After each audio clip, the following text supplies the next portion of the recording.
Hi friends, కట్టి పరుగులు మనం ఫ్రై చేసుకుందాం. కావాల్సినవి కట్టి పరుగులు 1/2 kg, కొద్దిగా పసుపు, కొద్దిగా సాల్ట్, కారము, 2 స్పూన్ల అల్లం వెల్లుల్లి పేస్టు. మొత్తం అంతా ఇలా పట్టించుకోవాలి చేప ముక్కలకి. ఒక 3 స్పూన్ కార్న్ఫ్లవరు,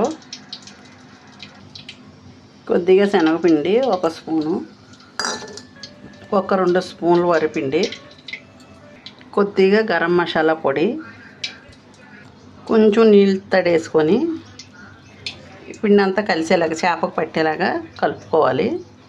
మళ్ళీ ఉప్పు కారం ఒకసారి చూసుకొని కొంచెం వేసుకోండి, బాగుంటుంది స్పైసీగా. ఇలా బాండి పెట్టుకొని ఆయిల్ వేసుకొని వేడెక్కిన తర్వాత ఇలా చేపలన్నీ వేసేసుకోవాలి. చూడండి, ఇలా వేగిన తర్వాత తీసేసుకోవడమే. చూడండి, అన్నీ ఇలా తీసేసుకొని తినడమే ఫ్రై.